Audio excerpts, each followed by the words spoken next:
What is up, guys? Welcome to Legacy TCG, back with some Edison. We have Roberto on the right playing Vayu Turbo, and then Joey is playing his Lightsworns. The camera's gonna shake for like maybe a minute. The tripod was touching the table, and I think someone on that table was like shaking their leg, so I go by and fix it later. Anyways, Roberto's gonna T-set. And then his return's gonna get eaten by a Lila.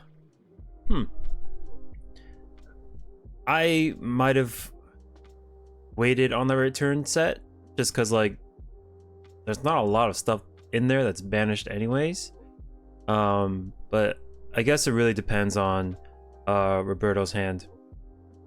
Maybe he was like thinking of just popping off next turn, like this Armageddon send Vayu, and then that face down could be something else to extend. Because yeah, I guess if it panned out the way he wanted, he could look to end the game pretty early. Okay, I see. So he would pitch Plague, extend with Plague, sing again twice, return, and like potentially do, you know, a bunch of damage. Yeah. All right, the camera should stop shaking at this point. I looked over and I saw that the camera was like shaking. I was like, what the heck? But yeah, so say he goes top deck, Yugioh, return, Necrogardna, Plague, Synchro again, top deck, Synchro again. Then I guess he could have gone off pretty hard like that. Essentially, you don't want to give the Lightsworn player too many turns, just because once they reach those 4 names, the game just changes drastically, especially if they draw their pieces. So this Lumina's gonna try to get this Lila back, and then main phase 2, he will pitch. Okay, Bottomless will protect the other back row. And then we keep him off some names. 1, 2, 3. He just needs one more name on board, or name engrave, and then he's all set. He's done his job. Maybe we can try to steal this Lumina. Oh, Dark Arm Dragon. Oh my god. Did he top deck that? Okay, so we go Dark Arm Dragon. What we got here? Raikou? Yeah, Raikou pop. So we can avoid any honest interactions. I think he might have game right here. So 19. 2. Then 28.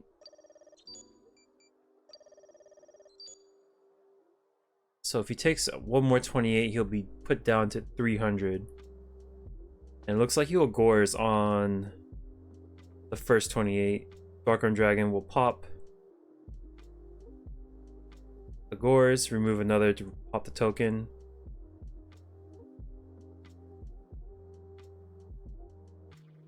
Oh, he pops Card Trooper, draws a card. Maybe he looks for protection. Yeah, that's pretty cool. Just use your resources to potentially draw another back row to seal the deal. Okay, he's gonna pop the Raikou too. Huh. I'm not sure why he would want to pop Raikou. If you can think of a reason why he would want to, then let me know in the comments. But I guess potentially to not take damage from an attack, but you're 8,000 life points. I don't see.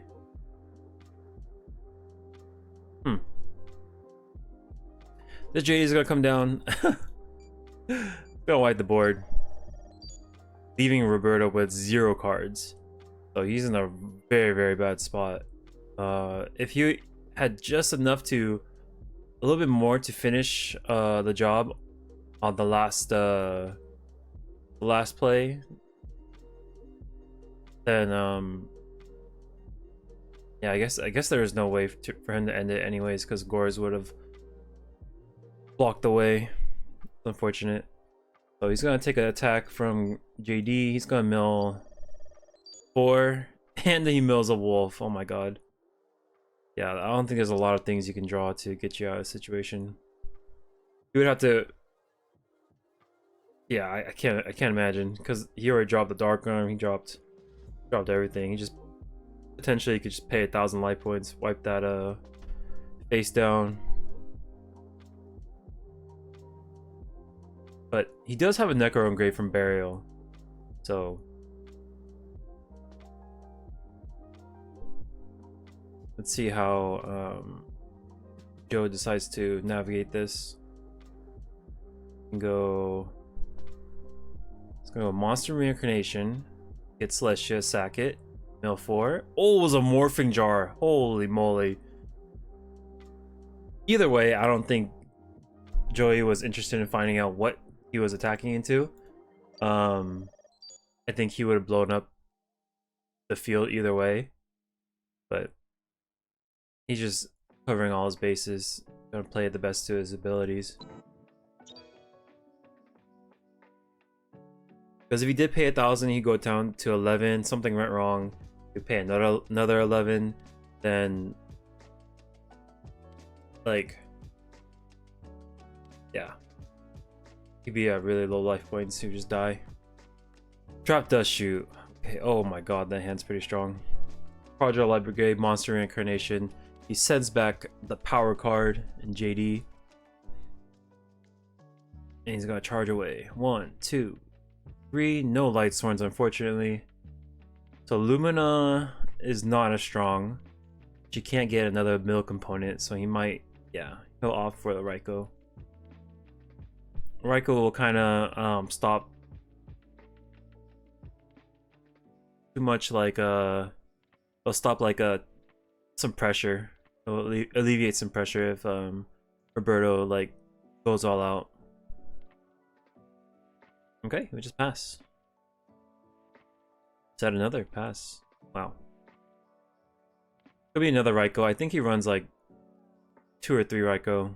The card's just really good. But now Roberto's in a situation where he can't really set, because if he sets, then it gets blown up by Raikou. He sets, like, even if it's like monster or spell, like, ooh, okay, hits a torrential, not bad, but the wolf gets specialed. Oh god. Okay, we're in a tough situation now. The Lumina is active. Got swing for 21. So Lumina with the Gareth Engrave, it's really strong. Okay, Pitch Plague. Oh my god, and he has a Plague too. Plague and Necro Engrave with the Gareth on board. 1, 2. Whiffs on Gareth and just pass. Yeah, we're in trouble, because there's gonna be a lot of milling going on. We can't get this Lumina off the board. We're in trouble. Because you really can't attack anything else but Lumina, because she'll just keep recurring it back by pitching a monster. And so, actually, I don't even know if she needs to pitch a monster. I think just it's a card in general. But we'll see. We'll go Dark Grepher, Brain Control the Wolf, pay 800. Yeah, so like, say if you successfully killed his Gareth, right? And you leave the Lumina, then Lumina is just gonna, you know, 700. Lumina is just gonna pitch the special again. Attacks with Wolf. This would be 250 damage if he lets it go through. He lets the Lumina die right away too. Just interesting. But I think he might have Celestia in hand. He just needs to guard one of the Lightsworns. But he's thinking, like, if I Necro this Plague, does Roberto have a way to clear it main phase 2?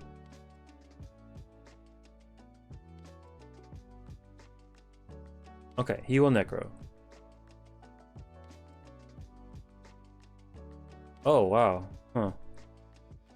He gives it back. Not the most ideal brain control, but I think he just had to do what he had to do to clear the board. And I mean, he got rid of the necro and he got rid of Lumina, but unfortunately he did not have a dark monster for Dark Refer.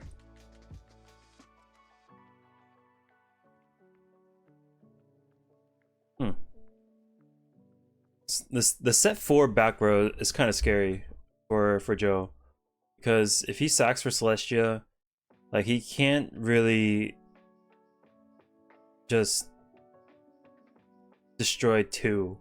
He runs the risk of Starlight Road, so he's gonna target just one monster to avoid that. Mill 4,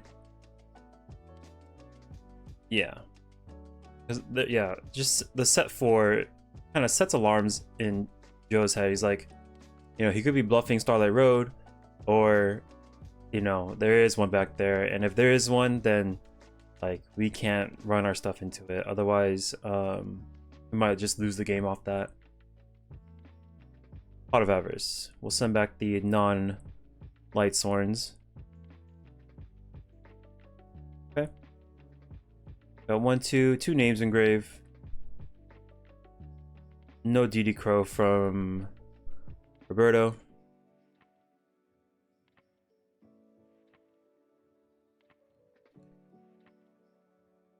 Yeah, I think it's pretty safe to just assume your opponent has something and to play as if they had it. Sometimes you'll be forced to activate things when you don't want to, because you're just kind of put in a position that, like, you'll be put in a position where you just kind of have to do things you don't want to do, because if you don't do it, then you're gonna die, right? But Joey is not really in that position. He has a lot of resources in hand, and he's kind of milling pretty easily. He's gonna check first. Black Road, there it is, the Starlight Road. Okay, we have a Stardust Dragon. This is tricky now, because even if Joe had JD, which he does. Wait, 1, 2, 3. He only has 3 names. Not come down yet. 1, 2, 3. Yeah. So, say if he could bring down this JD, right? He has to get rid of Stardust Dragon, and then blow up the field. But with 3 back row set, you can kind of like assume that at least one of those is a defensive spell. Mirror Force, Deep Prison, even like Book of Moon. 1, 2. Okay, still 3 names, but we do have 2 more names on board. So if these go down, then JD goes live.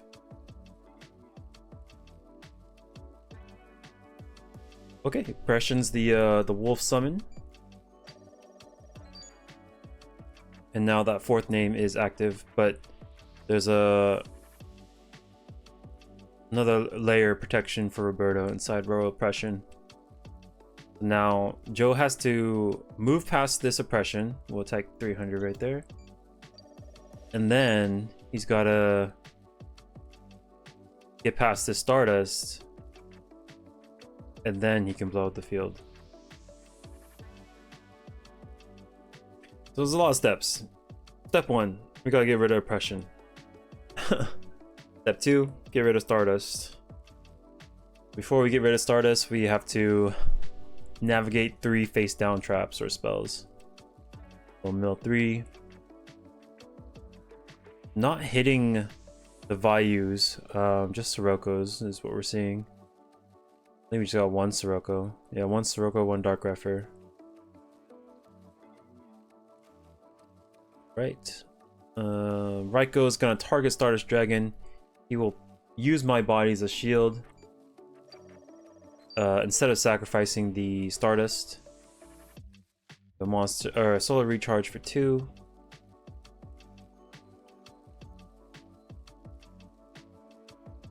Yeah, it's good. This Stardust Dragon is not a real Stardust Dragon. It was brought out with Starlight Road, so you can only tribute with it once. It won't come back. Okay, this is one piece. We go Lila, target oppression. He will let it go down. JD comes down right into another oppression. Okay, we take 800.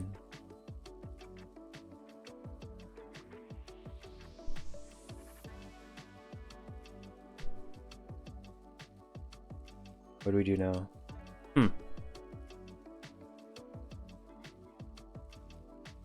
Okay, double oppression, pretty good. And the Stardust still stands. So Joey needs a way to get past this. The Stardust. We'll go 1, 2, and 3.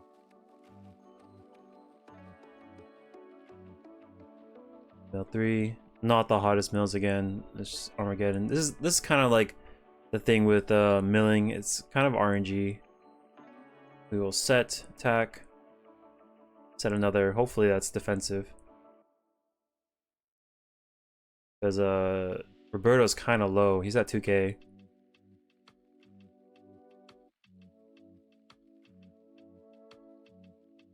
I think Joey might be looking through Roberto's graveyard to see what traps have been activated.